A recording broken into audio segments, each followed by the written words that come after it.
Hi, good evening, everyone. We have very special guest with us, Mr. Aditya Kumar, who is practicing in Supreme Court and has his specialization in taxation matters and has appeared in court in very important matters. Have also has expertise in the legal matters which are related to taxation, and I think many other matters as well. Sir is an alumni of Lucknow University and has done his masters from DSNLU.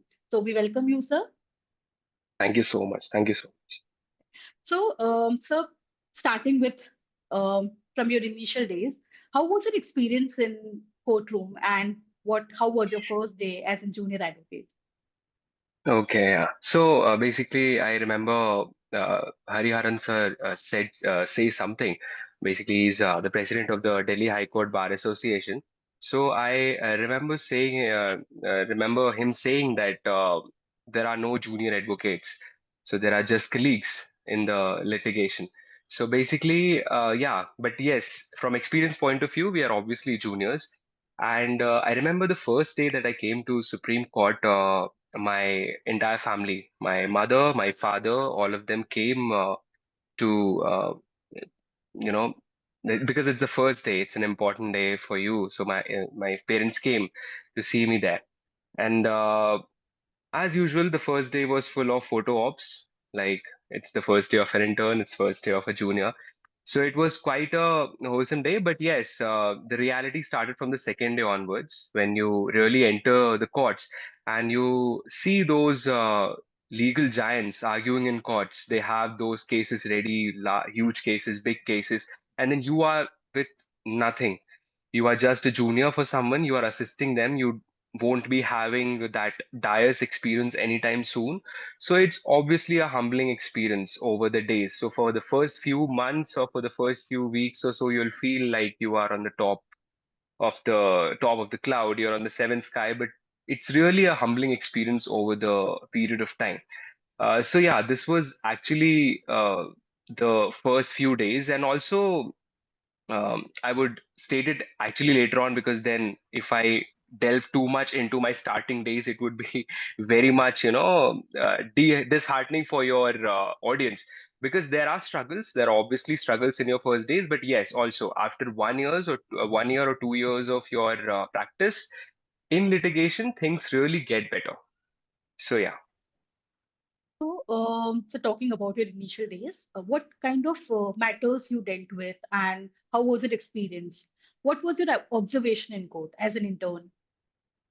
Okay, so in the Supreme Court, I remember in the first few days, they were not really the matters that I was landing up onto the dais with. It was majorly the matters that I was doing in the lower courts. Since I was there majorly focused on taxation, so I was going for these tribunals and all, income tax appellate tribunals, and then there were ATFEs. So basically, all of these tribunals that I was going for, high courts I was going to, but Supreme Court came much later in my practice because obviously it's the final court of appeal, so no one risks a case with a very young advocate. So it was the matters that I really did were limited to taxation, like in the first few days, obviously. Later on, there were education matters that I briefed my seniors or I appeared into. And then there were also criminal matters that I had the opportunity to go through, and then all sorts of matters slowly and steadily increased. But first of all, when I came here to the Supreme Court, I was very much focused that when I'll start my practice, I'll start with a particular field. And I'll not just go about, running from or switching from one field to another. That one week I'm doing criminal, then other week I'm also doing taxation, then I'm going for arbitration. No. First, I wanted to give at least a year to taxation so that at least something I learn from here, right? Because I'll tell you, all the laws work differently. There are laws that are they can be construed very leniently, but taxation laws are something which have different jurisprudence altogether. So when you keep on jumping from one law to another, you might confuse the application of laws, or you might never even learn.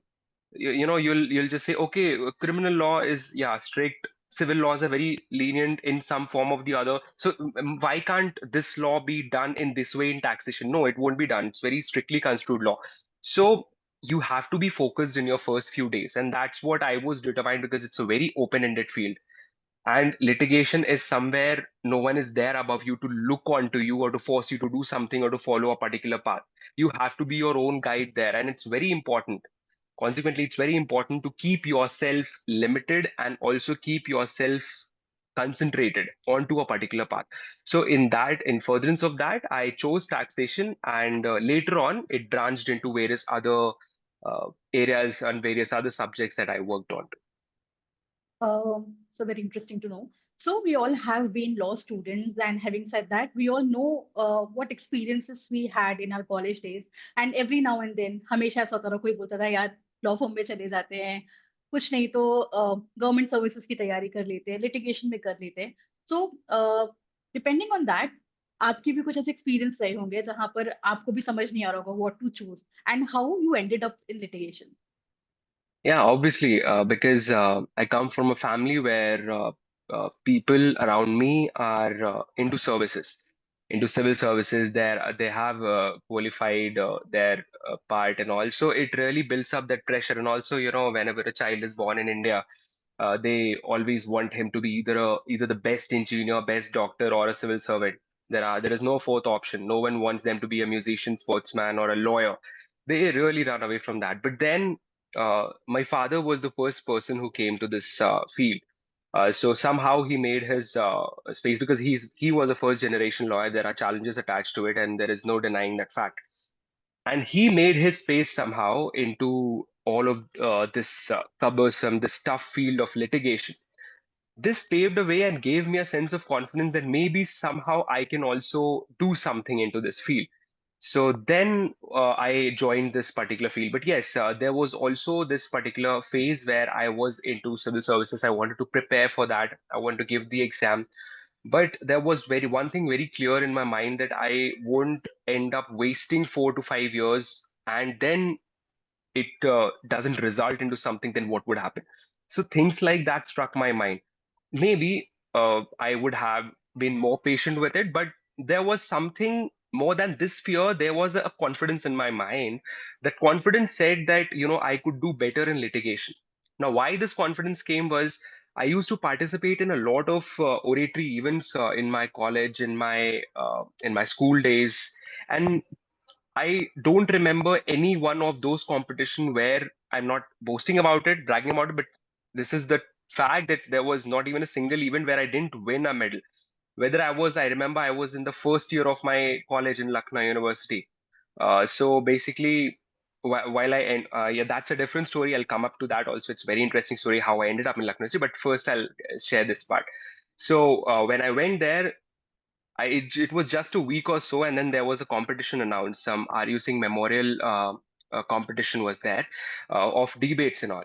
In that, I ended up getting a bronze, and in that, even fifth year students, LLM students, PhD students were there. But a first year student who was just a class 12 pass came into this and won a medal.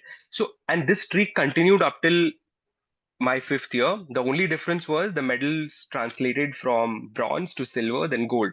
So things like that come up with the environment that you are getting. I was lucky to have so good and supporting teachers around me, those friends which I received around me, that environment that my university, my alma mater provided me. It was everything clubbed up into something very much good that paved the way for me right now to choose litigation. Maybe if I wouldn't have won there, or if I wouldn't have the confidence to stand up onto the stage, it would have been very difficult for me to choose litigation. So this is how the calling came for me to join litigation. Now the interesting story that I wanted to share with you all was that when I am a science stream student from class 12. So it happens with a lot of people. We outperform in class 10th, we get 90%, and then we turn very lenient in class 11th, we get very bad marks, and then we come to class 12th. In class 12th also, we somehow, we choose science because science has some sort of a stigma or some sort of a hierarchy attached to it, that if you do science, you are a league above. So that, and a student obviously from his surroundings, from the family, from relatives, comes into that sort of pressure that you have to choose science. but obviously it was not for me.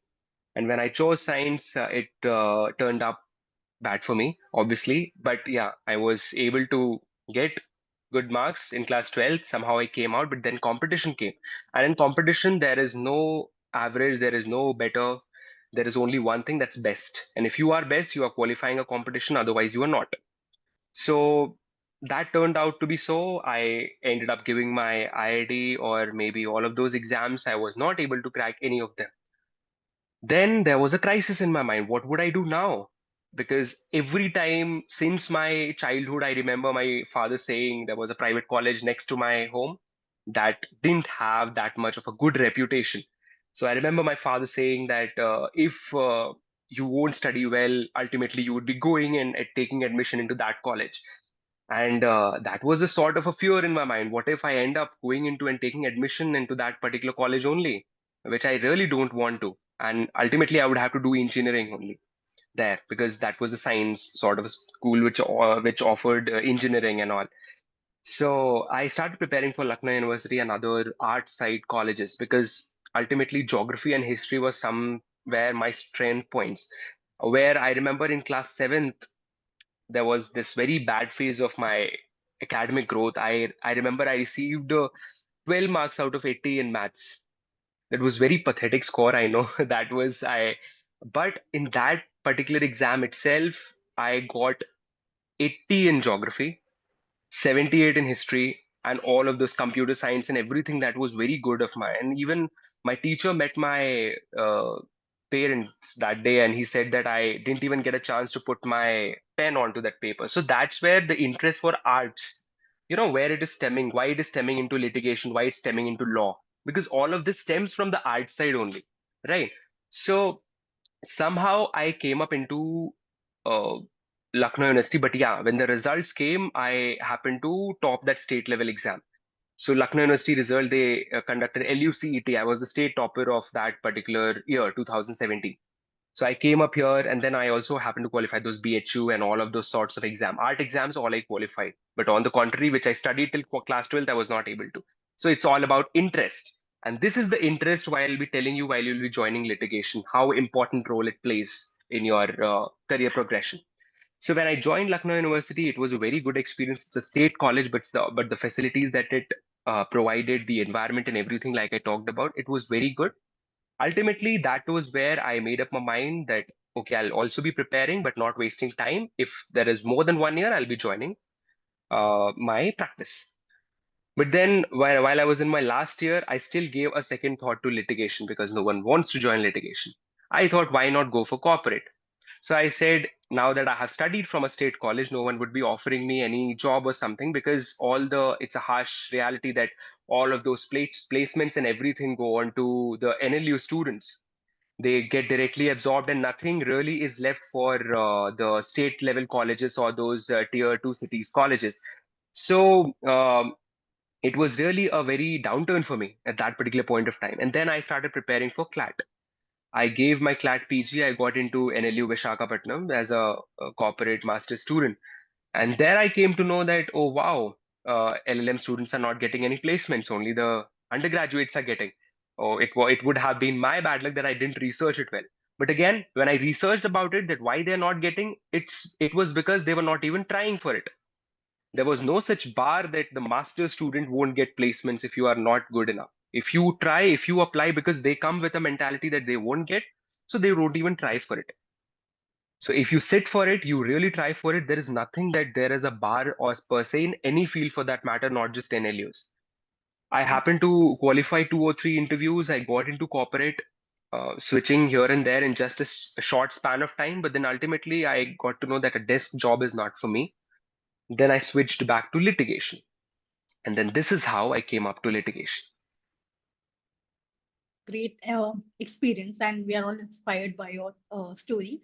So, अगर मैं इस experience की बात करूँ, so relating back to what you have already said, यहाँ पर sir एक चीज बहुत सुनने में आती है लॉ स्टूडेंट्स के, वो ये कि अगर किसी को किसी और जगह एडमिशन नहीं मिल रहा या कुछ करियर समझ में नहीं आ रहा तो वो लॉ कर लेते हैं. I think this particular statement has now changed. हम सभी जानते हैं कि law as a career has evolved so much, and grades doesn't define you. तो I think it's within you, आप कितना एक्सपोजर ले पाते हैं और आप कितना आगे बढ़कर काम करते हैं, and how you pursue things. So I think from your experience what I can decipher is कि ये सारी चीजें आपको बहुत हेल्प करी है, and I don't think your grades are going to help you today. Yes, grades actually do help when it comes to absorption into tier one firms or Yes. something. They really do.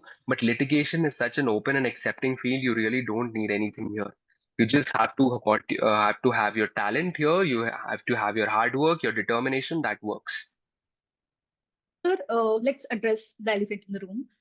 So, what do you think about the financial status that are faced by interns when they go for the very first time in litigation? And I think that is the biggest fear they face before going into litigation. And that's the reason why people don't want to choose litigation as a career option.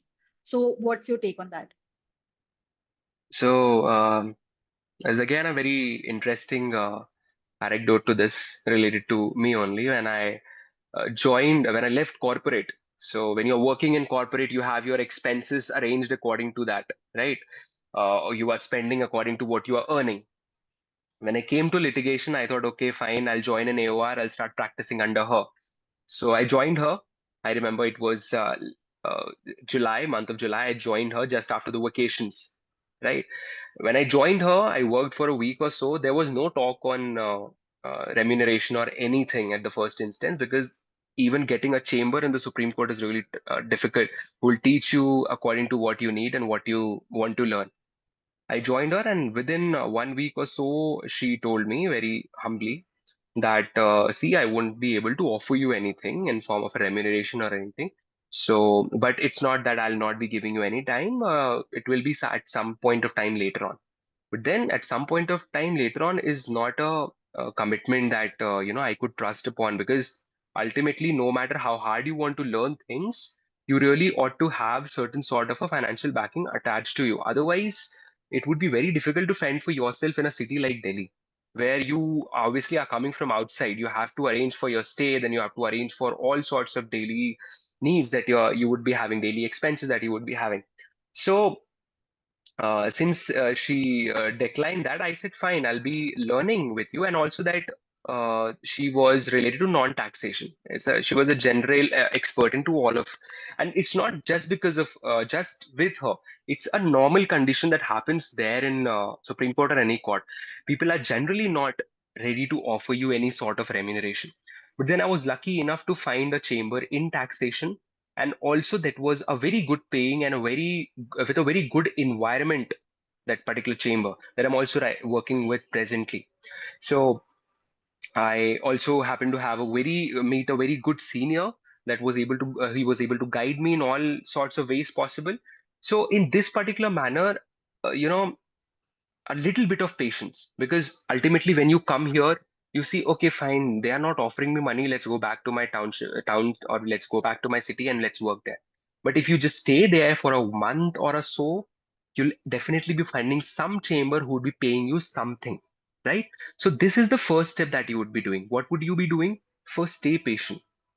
Wherever you are getting the space, join it, because that helicopter of yours which you have brought from your city to Delhi, you first need a helipad to land it down. Otherwise you'll just hover around the court premises and you'll return back to your city. First land your down, get off your helicopter, and then explore the area. Get your niche and everything explored. Whatever subject interests you the most, just search for lawyers, go visit them, tell them your talent, tell them that you are very much open with negotiations and everything, but obviously don't compromise with the minimum needs that you are having of expectations of salary. And then when you are done with it, just stick there. Earlier, in the first instance, let's say someone is offering you 10, 15, 25, just take it and stay there for a while. Have patience. I'm not telling you to stay on the same salary for a year or for 2 years or something. Just for a few months, stay there. You'll automatically see opportunities arising before you, right? Now, let's say that while you were staying there, people come and contact you for drafting purposes. There are a lot of people who don't know drafting, a good drafting, but you being from a good you having a good background with a good college, or maybe you are an NLU student, or because Supreme Court or any court needs good students who are from good colleges, So if you are having that background, you can use that knowledge for drafting purpose and you'll easily get that. No senior sits and drafts, obviously they see once because they have a lot of cases and a lot of things. They'll obviously check it. The AOR would check it, but the drafting and all everything they'll give to the juniors. The condition is you should be able to rope those opportunities in. For one drafting, or at least for one drafting, you would be paid 1,000 or 1,500, something, the minimum that I'm telling you. Even in one day, you could get 4 to 5 draftings.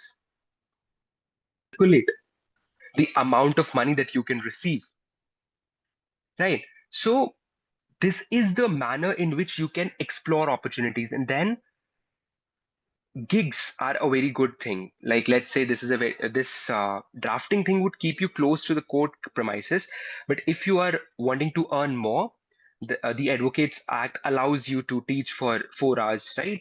For as a part-time thing. So you can join colleges. There are a lot of law colleges in Delhi. You can join part-time. So if you have that much of time and your senior allows you, you can go join colleges. But joining colleges, I would only recommend if you're not serving or you are not assisting any senior, because senior would keep you tightly packed from morning till the evening. So college, in case it's freelancing, I mean, you are an independent practitioner. But in case you are not a freelancer or you're not a, let's say, a independent practitioner, then what you should do is that you should be taking up drafting matter along with your own senior, whatever you are working for a senior, but always your senior's work should be your priority. So this is how you keep on making your path for yourself, because litigation, there is no path defined. That's what I'm saying. In every field, whether be it corporate, whether be it in-house, there are paths defined on which you have to walk. But in litigation, it's completely a forest. Any way you can carve out of it, and it will lead you to the mountain. But the only thing is that if you keep on walking, litigation will surely take you up to the heights. It's not certain with the other fields, because that's the saying goes that, the maximum risk you take, the maximum benefits you reap out of it. So litigation is exactly that. It's the share market of all professions. It can be very risky, but the only thing is that the stop loss is very good. Stop loss is, if you understand share market things, the stop loss. So the stop loss being that anytime you are seeing that you are deteriorating or something, you run to your books, you read well, you prepare yourself well, and day or the other, your energy won't be wasted. You would get a chance to appear before the court on the dais, and once you get that chance, you make the best out of it. And it's not that you see these days there are a lot of social media lawyers, they are coming up before making reels, exposing their knowledges. That's not how clients come. By looking at the reels, by looking at everything, there would hardly be, you can receive few mediation matters or maybe few small cases here and there. But the major cases that come up, the major cases that you would be find that would come up to you would be from all sorts of people who are observing you. The dais that you are arguing. So basically, while you argue the matter, you are standing up to the dais, you are making up your presence there, people are sitting behind you and arguing the matter. So in that way, you tend to get up, tend to take up the clients. And that's what matters the most. Practicing in the Supreme Court is obviously difficult. So let's say you have all sorts of different cases lined up before you. You are having a particular sort of a specialization, let's say in taxation. The moment you get that case file with you, prepare it so well with the case laws, with everything that you have got, that all your wait for so long, for 3 years, 4 years, would get compensated. And I'm telling you, and I'm betting you on that. This is the entire way from landing your helicopter to landing onto the dais. This is the entire way, and this is a very short method. You can always, your audience can explore all the other ways, but the only thing that I'm inspiring confidence into your audience is the fact that it's possible. From your room till the dais onto the courtroom, it's a very natural journey. It's not very tough. This is it. I think you have already answered one of my questions, which I was about to ask, with respect to students, with respect to aspiring uh, students who wants to go into litigation, and if they have a pressure of earning immediately and they belong to middle class families. So I think you have already answered that, that how they should start. But there So is a caveat to this. This is an interesting question. I'll tell you. This is a very general field. I told you that, you come here, but then obviously when you come here, it would even then take a few amount of time for you to get settled. It's not that, drafting would come up flying to you. It will still take you 6 months, 7 months to get all of those amount of money or things like that.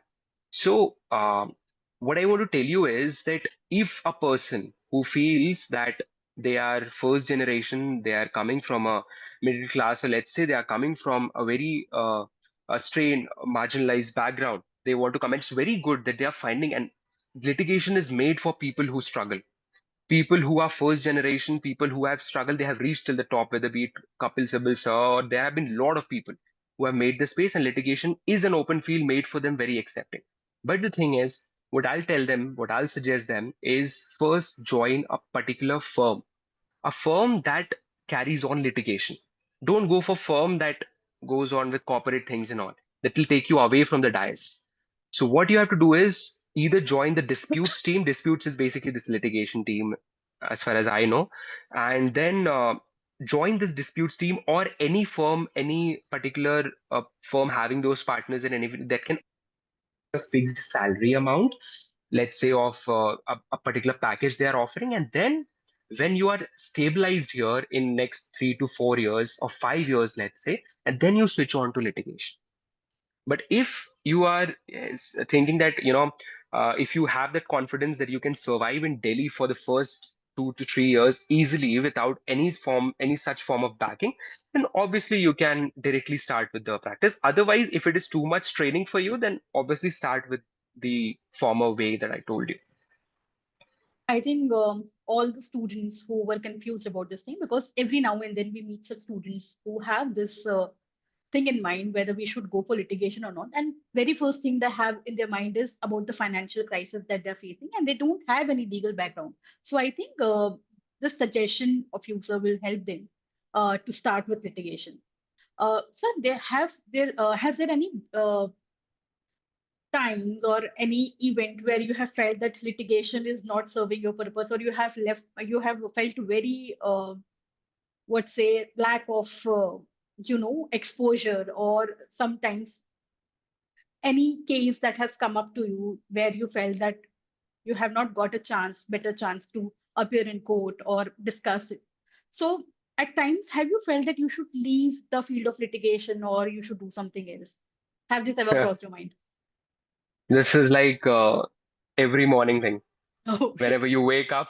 So I think whether be it litigation, whether be it corporate, if you're doing a job or something, it's not because of the field, but it's more because of the human tendency to stay put at a particular place, and because we enjoy comfort. But the thing is that if you really have a passion about something, it will never tire you. Only things that tire you are the things that you are not made for, or you don't find interest into. Having said that, yes, I have still felt that I should leave litigation, even after so much of confidence, or even of so much of inward driven nature of mine, that I have been pursuing litigation with so much vigor, with so much confidence, with so much of a high spirited person. But the difficulty comes here is the fact that you'll see people always in litigation, nepotism is there, you know and nepotism also is of different level. There are people who are well connected, things like that, even though they haven't prepared, but they'll get the platform. You being well prepared won't get the platform. Things like this happen, not in cases where I have been part of, but I have seen all of this happening around me. So things like this happen, which often demoralize you. But the only thing is that you should be driven enough, because your dreams should be bigger than your struggles. Only then you would be able to succeed. Obviously, if success, because I remember Arvind Datar sir saying this, senior advocate Arvind Datar sir, that if success would have been easy, then everyone would have been successful. So it takes something from you to reach a particular level. It takes something from you. So in order to keep that spirit alive, in order to keep all of your confidence, all of your everything alive, you need to have a very delusional goal in mind. Now, what sort of a delusional goal it could be? The delusional goal as such could be something that interests you a lot. Let's say you are a driven person who is seeking a sort of political attachment on sort of um, let's say there are people who are dreaming of politics out of litigation. So things should be delusional about it. Imagine politics. Imagine sitting you sitting in your parliament house or anywhere. So things like that, you have to fuel your delusion while you are in litigation. And I know this would seem very impractical at a point of time when you would be hearing this, but you'll be actually into that situation where litigation is taking a toll on you from Monday to Sunday. There is no break in between. On Sunday you prepare cases for Monday, and on Saturday you do the drafting work. Till Monday to Friday you have court. So in this particular environment, if you need to survive, you need to fuel your delusion, right? And we have heard there's one famous uh, thinker, Franz Kafka. When you are delusional about something, you really turn it into reality. So things like that should be there with you here, because there is no certainty there. Any day could be your last day, any could be your last day, in the sense last day as a present person. Anything that hits you only elevates you in litigation. So this is what. So many of our students are also preparing for judicial service examination. So you must be knowing about the current debate that is ongoing, whether 3-year practice rule should be there or not. And many students are now out of competition because of this rule. So what's your take on this? Does litigation help students to become better judicial officers? You have been in court, you have that exposure. So, according to you, how this rule is going to benefit the students who are getting selected in judicial services? Now, if you see this particular, okay, fine, let's just keep this judgment aside for a while. What is the criteria for you to become a high court judge? Or what is the criteria for you to become a Supreme Court judge? Doesn't it specify a minimum years of age as a lawyer, or as a judge, 5 years as a judge, 10 years as a lawyer? They always ask for experience. Why do they ask for 10 years, 5 years of experience? 5 years as a judge, 10 years as a lawyer. Why do they do that? Do they need subject experts? If this would have been the case, that they would be demanding subject experts, and that is why they are asking for so much experience, then the collegium, while choosing, they should see that no, this particular person has his or her experience in this particular field or not. But no, they don't want subject experts. Then why are they asking for experience?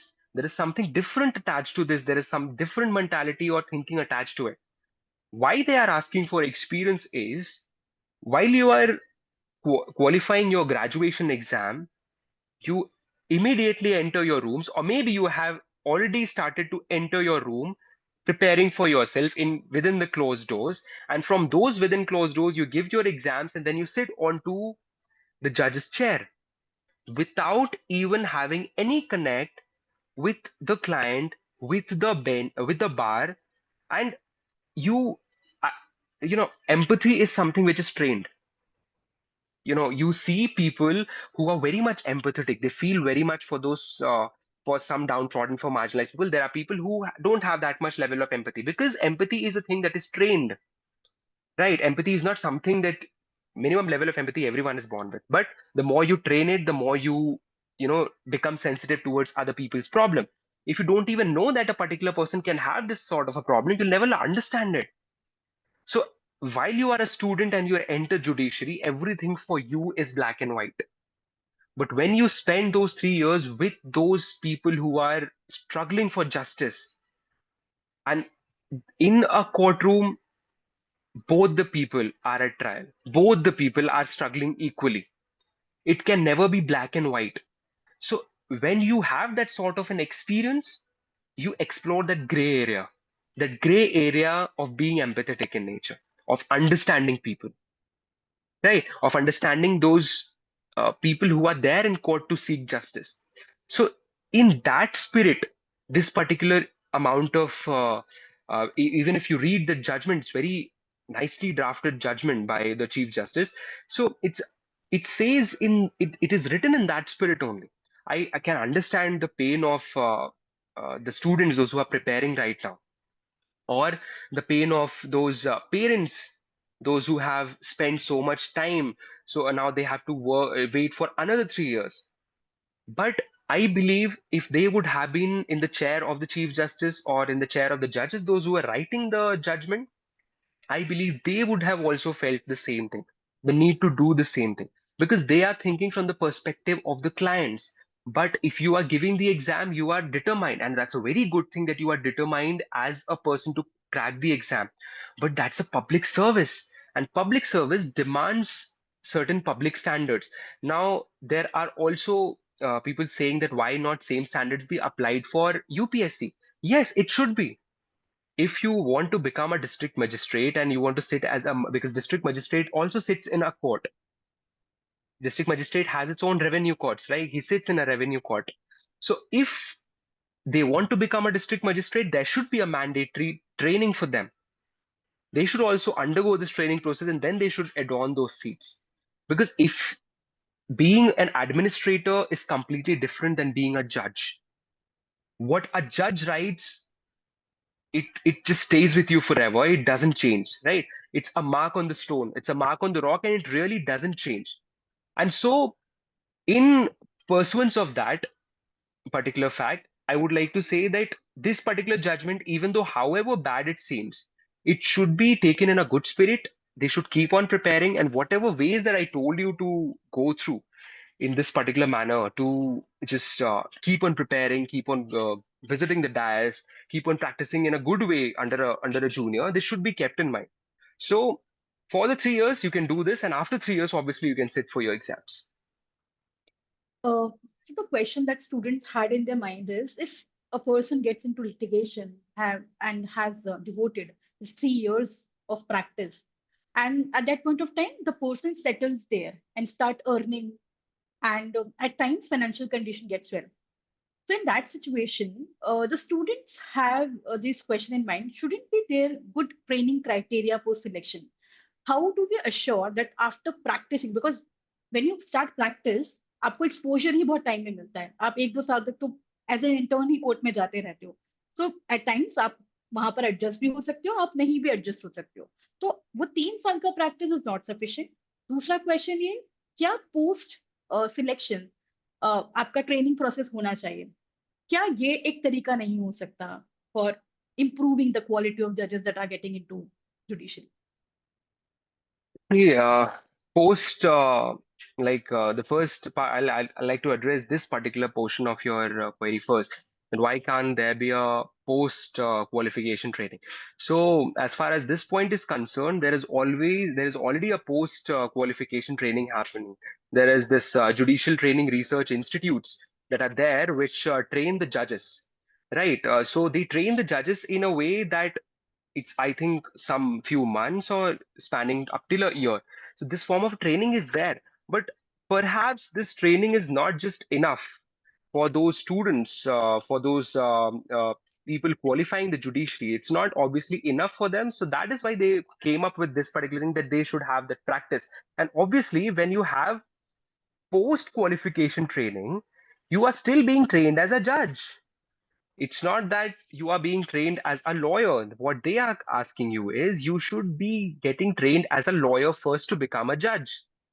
After the post qualification training, you would be trained as a judge and not as a lawyer, right? So this is where the impediment comes. And also the other part, if you might please repeat the question for the It, initial it parts. was related to 3 year practice. If a person get into litigation, तो वो settle होना शुरू कर देता है, 3 साल का समय बहुत लोगों के लिए काफी भी होता है टू सेटल इनटू लिटिगेशन, फिर वो क्यों जुडिशरी में जाना चाहेगा? क्योंकि once you get into practice, you get a kind of exposure जहां आपको लगता है कि जुडिशरी से बेटर है।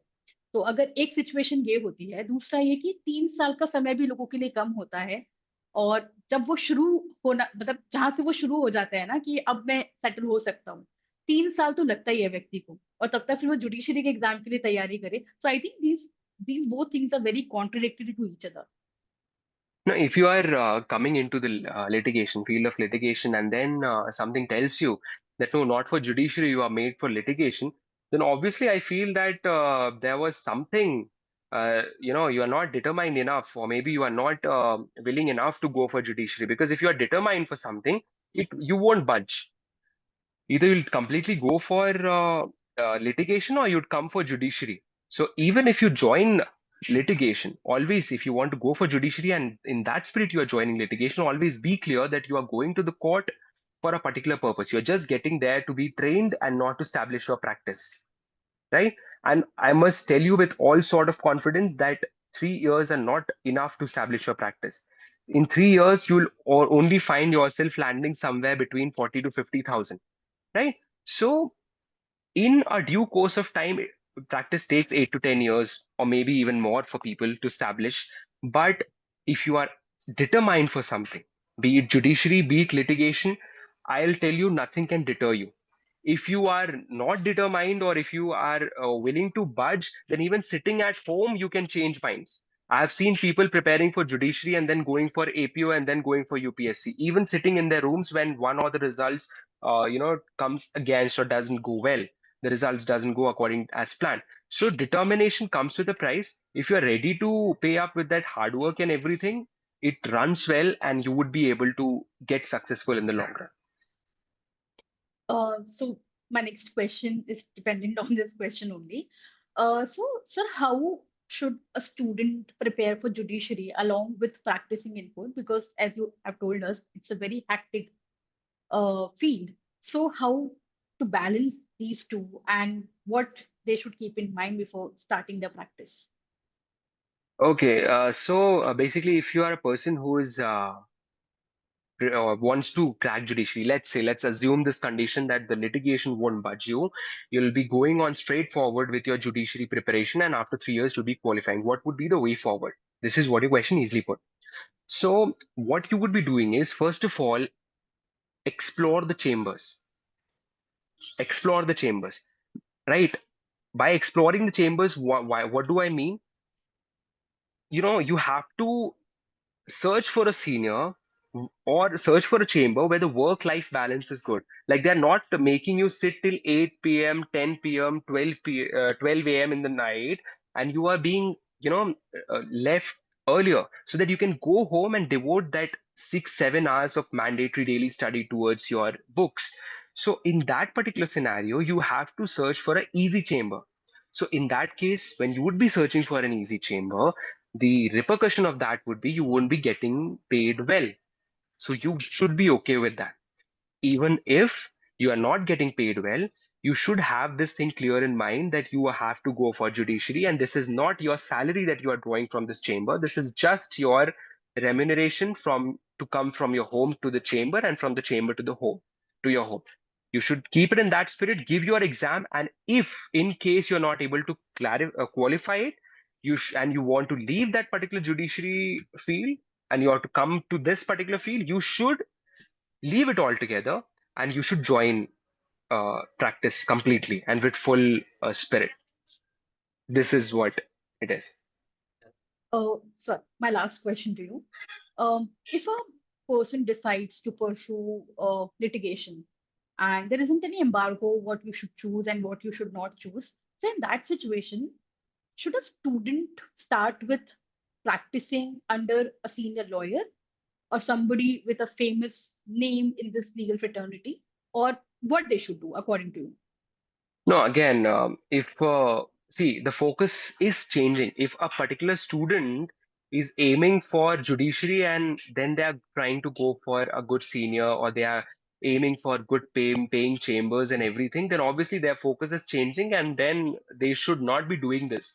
Or if they want to search for all of this, they should completely go for litigation and they should stop preparing for judiciary. But if you only want to go for judiciary, and you don't want to go for a litigation completely, let's say judiciary only, then the only thing that you would be okay with is just go for a particular chamber that teaches you well, that explains you everything, all the integrities, small things related to it, and can serve your purpose to it. And in that case, that would suffice. but you should have your goal clear. Like what I said when I came here, that was clear in my mind was the fact that I have to go for taxation. I have to start it under a good lawyer, and that's it. I don't have to budge here and there towards other exams, towards other seniors, or towards other field. So this is one. So that's all, sir. Thank you so much for sharing your knowledge, your experience with us. And we are really thankful to you. And thank you for gracing us with your presence. Thank The you so pleasure much. is mine. It was really nice interacting with you guys, and hope to meet or interact with your audience sooner later on. Thank you so much, sir. Have a nice Thank you day. so much. Bye. Thank you so much. Thank you so much. Thank you so much.